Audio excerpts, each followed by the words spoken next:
Welcome back, everybody, to the Week 16 edition of the NFL 2-on-1 Fast Break podcast. I'm Sean Kennedy, joined as always by our NFL handicapper, Dan Erda.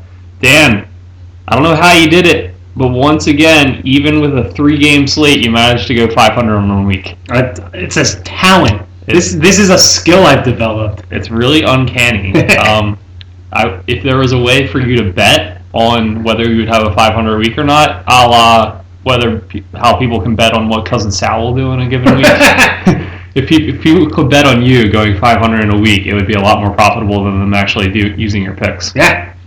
So we gotta apologize first to the fans for we're not taping this till Thursday night, so we're not able to give out our guaranteed lock on the Jacksonville Tennessee game. And that would be that everybody is going to see an awful football game. Is that the absolute lock you speak of? That is the absolute lock. The only thing is, I got last year, the best Thursday night game of the entire year was a Buffalo-Cleveland game. Not in terms of it mattering, but just the way the game played out. Yeah, it was some like Brandon Weeden. Yeah, it was the Brandon Weeden game. Returned to action, and he actually played it kind of well. And that was exciting. It would just be so great if this Tennessee-Jacksonville game's like 42-42 with a minute left and Blake Bortles leading the team down the field. I mean, we see here there's a Tennessee touchdown. So Leon Washington. Was it? Hope you guys started him in your fantasy championships. Yeah, well, sorry for all those Whitehurst owners out there that first touchdown wasn't his. Oh, no, he passed it. So Whitehurst, Leon Washington, start them both. You got some double points there. But not the most exciting game for Thursday night. So hopefully you're not too disappointed. We won't have time to give our preview of that one. But games we will talk about, starting out with the 3 games you went with in Week 15. We'll just recap those real quick. One of those was last week's Thursday night game, and you liked St. Louis -4. Unfortunately, that was your one loss of Week 15 as Arizona won the battle of the kickers 12-6 over the Rams. Dan, what did you see in that one? It was a crappy game. I mean, it was exactly what I thought in terms of Arizona scoring, and St. Louis defense certainly did shut them down, and they even got their starting quarterback out of the game. They got a quarter and a half of Ryan Lindley, and just were not able to score. Now, I mean, Sean Hill clearly didn't have it. I would have gone to Austin Davis when they were still within reach. But you know what? Like, if that's the answer, Austin Davis coming in the fourth quarter, then it was never a good bet in the first place. It just stinks because, they were home, and I didn't think Arizona was going to be able to score, and that part was right. I think I said last week you have to score to cover the spread, and Arizona won't be able to score, but neither could St. Louis. Yeah, you also have to. You do have to score to cover a spread, which St. Louis couldn't do, and if you're the underdog, Arizona just had to stick around and they did just enough. They literally did just enough to win a football game. Yeah. So ugly game, one of those games that you like to be getting the points instead of giving them, and obviously that's in hindsight, but just another defensive effort from Zona, and they keep winning. So good job by them. All right, so another game in Week 15. It was a push for you, and it was another game where it involved an injury to a starting quarterback, and that was the Colts winning 17-10 over the Texans. You had Houston +7 in that one, so that was a push. But unfortunately for you and any Houston fans out there, we saw they probably could have done a little better after Ryan Fitzpatrick went out with that broken leg, and the infamous Tom Savage era began and then abruptly ended in Houston. Every time they take Ryan Fitzpatrick out and put someone else in, that guy just goes and gets hurt. Yeah, he's like the evil monkey's paw. But I'm thrilled with how I handicapped this game. J.J. Watt wreaked havoc like I knew he would. The Colts continue to not be nearly as good as some people think they are because they have a star quarterback. Even though we need them this week big time for us Eagles fans out there. Yeah, we need a big week from the Colts. Unfortunately, they're dealing with some injuries of their own, and it's not looking good. But just overall, I think I handicapped this game very well. And I do think that if Ryan Fitzpatrick stayed in the game, it would have been closer. And I do think Houston probably even would have won this game outright. Yeah, they even had that they had 4th and 1 at the goal line, and Arian Foster punched in for a touchdown, and they got called back because of the holding penalties. Brutal. So that was a big swing in the game, and certainly would have made a huge difference as far as your ability to cover a 7-point spread in a game that you ended up pushing. So that was your push last week, and your one win in Week 15.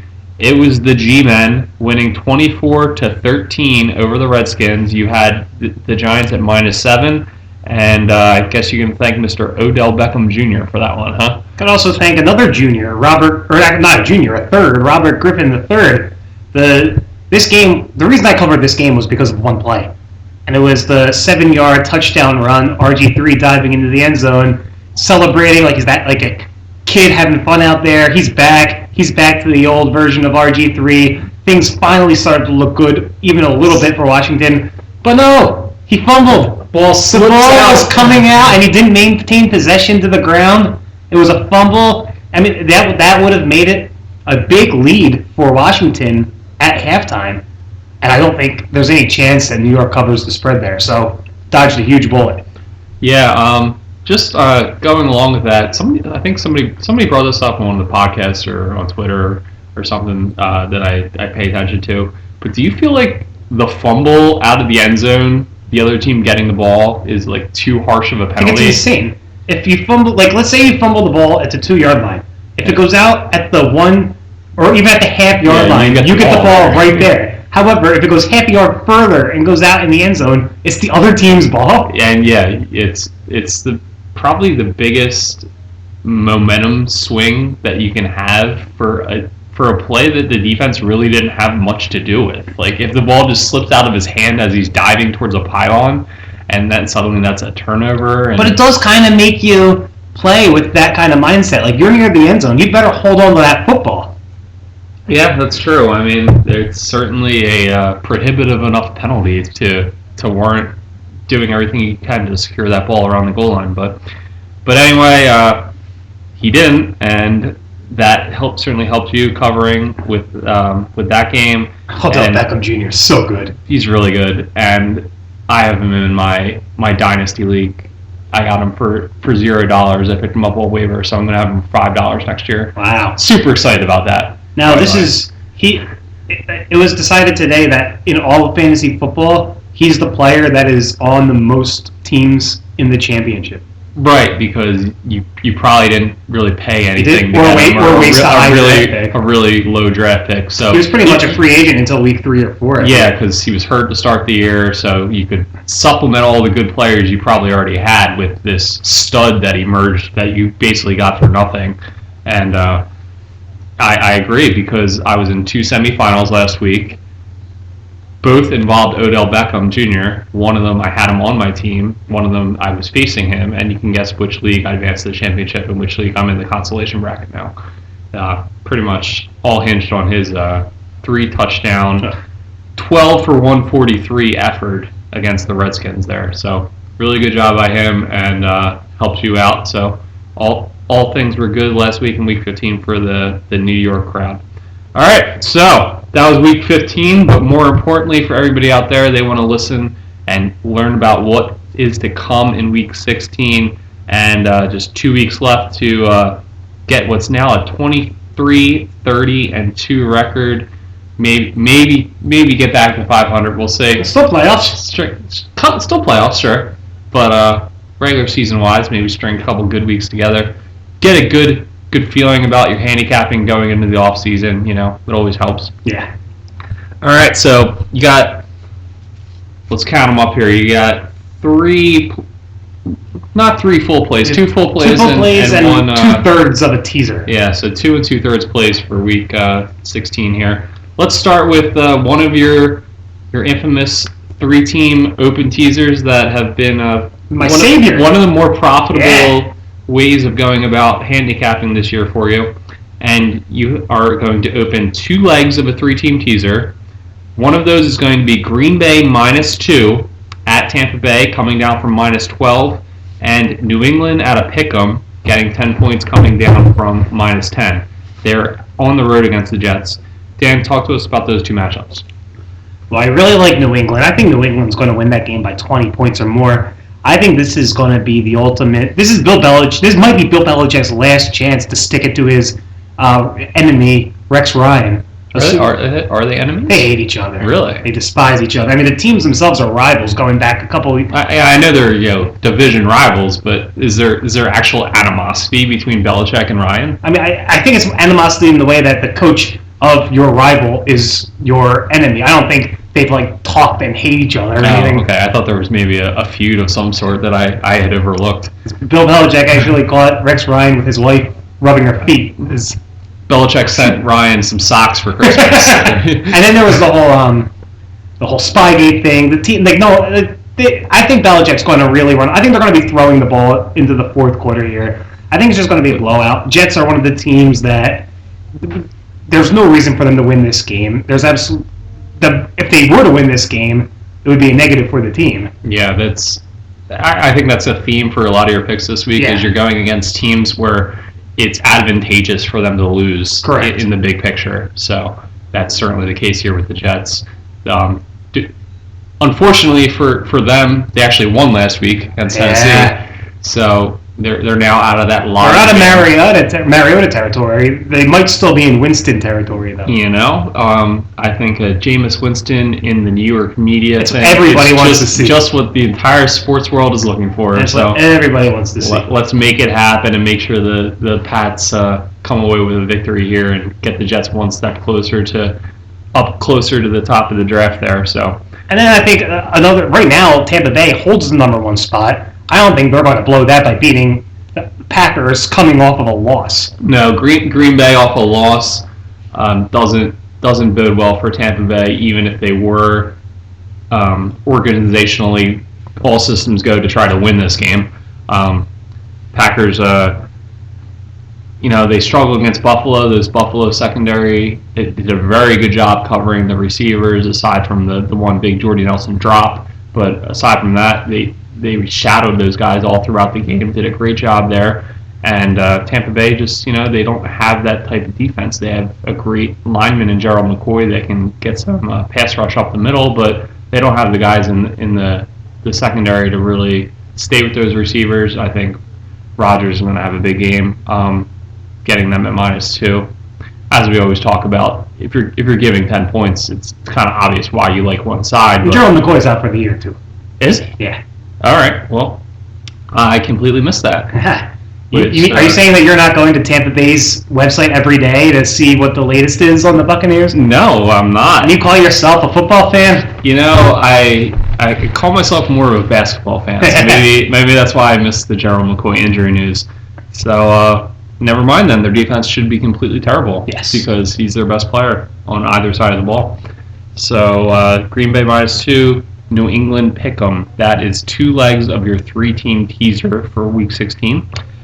Your first full play of Week 16 that you like is also a teaser, but it's of the 2-team variety, and it's Detroit -2 at Chicago, and Seattle coming down also at -1 against Arizona, also on the road. So 4 Detroit. words. Jimmy Clausen, Ryan Lindley. I like that. I like going against that. Exactly. Because Chicago's a mess right now. You got the highest paid quarterback in football getting benched this week. Yes. There's a lot of talk about the coach is going to be out. There's a lot of talk about the defensive coordinator is going to be out. The players don't like the way the coach has handled the situations. No, the offensive coordinator called out his quarterback a couple weeks ago. That can't be good for a harmonious locker room for sure. Now, part of me is a little bit afraid that, oh man, is this team going to band together behind Jimmy Clausen? But wait, it's Jimmy Clausen. It's not even like a well-traveled veteran that used to be good in his prime and maybe has one last good game in him.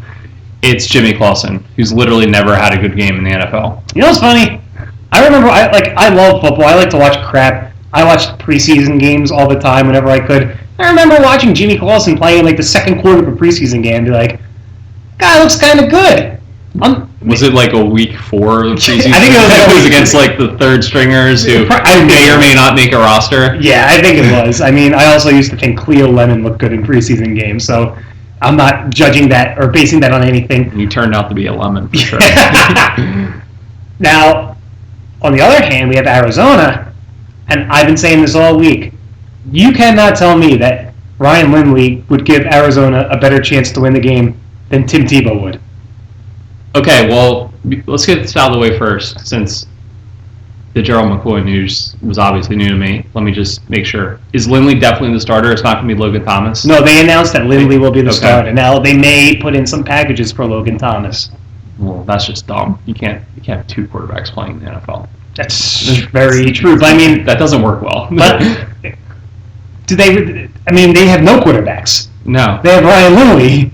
They also don't have running backs. They have no quarterbacks, no running backs, and the defense they're playing this week is kind of good, right? It's pretty good. The Seattle Seahawks defense, after a slow start to the year, is now one of the top 5 defenses in terms of DVOA. Over the last month, they're the best in the NFL. They've got it all together now. Aside from Brandon Mebane, who is out for the year, every single contributing member of their defense is now healthy, or as healthy as you get on any given week in the NFL. So they've been shutting down teams. And my one concern with Seattle in general this week would be, are they going to score enough points against that Arizona defense? But obviously, you're teasing that down to -1. So, Exactly, yeah. because you can absolutely see Arizona's defense stepping up. much like last week. Yes, I just don't see if Russell Wilson doesn't throw 2 pick sixes, I think Seattle, is a clear lock to win the game, and that's why I tease them. Which, you say something like that, but it's not really. It doesn't happen to Seattle, and it's A, because they're good, and it's B, because they don't take the kind of risks that teams that put themselves in those situations take. They run the ball, and then they use play action to set up advantageous passing situations, which are medium reward, low risk situations. They very rarely put themselves in a situation where those big pick six game swinging plays can happen even. So, And that is why I'm kind of hesitant. I would be hesitant to lay the full touchdown in the spread, because with this defense, this just has all the makings of like a 16-12 kind of like crazy, weird, ugly game. But I'm very confident Seattle wins. yeah, even with their winning streak recently, Seattle's offense, I think, the point total they put up against the Eagles was the highest they had. So it's not like they've been blowing teams out, or it's not like the offense has been firing on all cylinders. It's still an offense that relies heavily on the running game. The passing game is, their best receiver might be Paul Richardson. Baldwin hasn't looked anything special. Like, all these guys they're just Jags, just another guys. So it's up to the defense to really dominate each and every week, and the offense to be just enough to have them win games. So, but getting them at -1, I agree. That's love late season teasers. Love late season teasers, because you got guys like Ryan Lindley in the league. You got teams like Tampa Bay and New York who really shouldn't be winning games for their own good. And a lot of people say teasers are sucker bets, but I think in the right situations they're profitable. I really like this one. Okay. Is there any concern that Bruce Arians is going to have a post-game press conference wearing his Kangol hat and give another basically nobody believes in us speech like he did after last Thursday night? It's funny, he gave that really, really good pump-up press conference when Palmer went down saying, we can win the Super Bowl with Drew Stanton. I was waiting for him to do the same. We can win the Super Bowl with Ryan Lindley. Yeah. And when one of those Legion of Boom guys on Seattle injures Lindley, next man up, Logan Thomas. Yes. It's kind of a shame with the Cardinals. Like, their defense is awesome. They got their playmakers on offense too. Yeah, we talked about that with the Bills last week. Like, there's teams that you just wish they had a good quarterback. I wish Buffalo had a good quarterback. Yeah, sure do. Especially after seeing what that defense did against Green Bay last week. Can I say one thing right now that I wanted to talk about earlier when we were recapping last week? Yeah, it's our podcast. You can do whatever you want. I don't. My prop bets that I post on Twitter, I don't count them towards my record, and I never will. I almost did on Sunday. I don't think I've ever seen more of a lock, and that's not a word I like to use at all, than Johnny Manziel under 19.5 completions. I posted that, and I almost tweeted it at Philly Fast Break as a way of counting it as an actual play. But just keep an eye out on these Sundays. Stuff like that. He might not have one for this. He might not reach that total for the season. He might not have reached that total for his career. But that's it. That was insane. Just take a look at the props every Sunday. Sometimes they just give away money. Yeah, there was. There was certainly enough Manziel hype going into that week that. But the beat writers for Cleveland were reporting that the plan was to have him throw in the team's passes, let alone complete 19.5 completions. So I'm a little offended you didn't text me or something. If you're not going to tweet at me this information, these stone cold locks. Well, here's the thing. I did tweet it. I just didn't tweet it at you. So you got. I thought you trusted. I thought you were logging onto my Twitter I thought you had my notifications set. No. So whenever I tweet, it goes right to your phone and you get an alert. No, I don't have that. You're in my feed, but there's no alerts. I did. I had 3 or 4 handicappers who I said it. So every time they tweet, I actually get an alert on my phone, which is great. The 2 times a day that they tweet plays, but it's not good the other 20 times a day when they're just tweeting other things. Yeah, I can't be bothered with a lot of buzz notifications on my phone. I like to detach from the electronic world a fair bit. So I don't know how to do that. Yeah. All right. So anyway, Detroit -2, Seattle -1. That's your 2-team teaser. First full play, Week 16. And your last full play of the next to last week of the NFL regular season is an over, because we all know you love overs, and it's New Orleans, Atlanta, over 56. Dan, walk us through this one. Do I need to? Defense is bad. Offense is good. That's my favorite over-under explanations ever. Yes. It actually pained me to take that Manziel under, because I actually think it's the first time in my life I've been under anything. Even in a prop bet? Yeah, in an NFL game.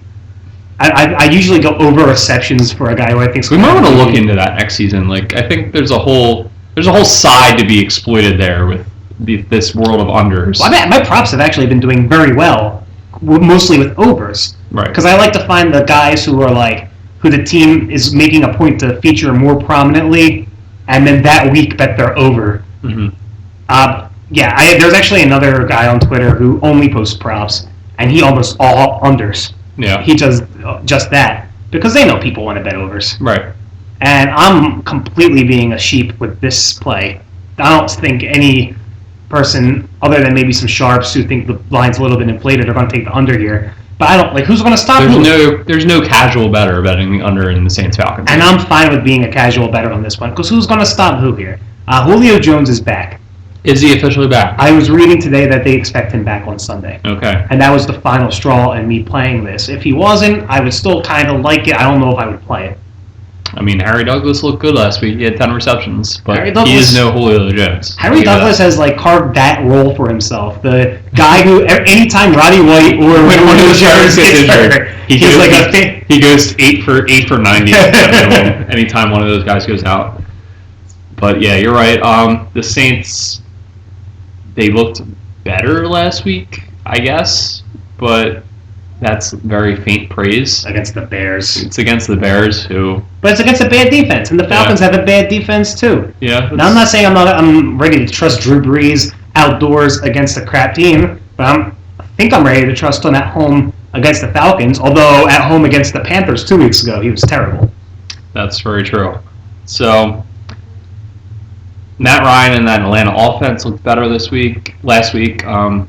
Hopefully they don't try to go with Steven Jackson so prominently like they did at the start of the last game. What were they? Who do they think he is? I think they thought that it was the 2005 version of Steven Jackson. Maybe he came in with an old pair of jeans on to the locker room or something. I don't know.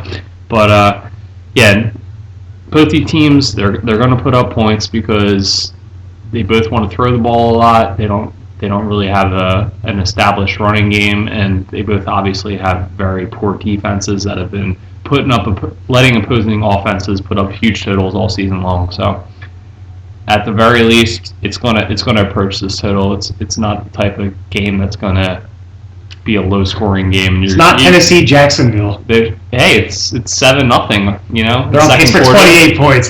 Second quarter 7-0. That it's a barn burner. It's pretty much what I expected. But Saints Falcons, they're going to put up points. It's not it's not going to be a low-scoring game where at halftime you're saying, "Oh, this bet's a loss." Like it's going to be around that total at the very least. So, in your propensity to bet overs, I got to say it's a good spot to be on the over here. So that's the Week 16 slate, everyone. Starting a 3-team teaser with 2 legs at Green Bay -2 and New England at a pick'em. A 2-team teaser with Detroit -2, Seattle -1. And an over with New Orleans, Atlanta over 56. So fade those picks or take the advice and go with those sides. Probably go 1-1. And probably go 1-1 and have a play open for next week because that's the way Dan rolls. So the choices are yours and yours alone, as Legends of the Hidden Temple would say. They would. So enjoy the NFL action. We've got a couple Saturday games this week. So a lot of exciting football to be watched over the weekend, and enjoy everything. And happy Hanukkah to my fellow Jewish listeners. To the Dan's fellow members of the tribe, happy Hanukkah, and to all my population out there, have a happy lead up to the Christmas season. Yeah, I didn't say anything to you because we'll be back next week. And yeah, we won't. But there's still. I got my tree up. There's a lot of Christmas spirit in the air. Sure is. Everybody's holiday parties at their offices are happening. So, the Christmas time is here. The Hanukkah time is here. It's just a joyous holiday season. Just enjoy the time of the year, and hopefully some winners will make it even more jolly for you. All right. Have a good week, everybody.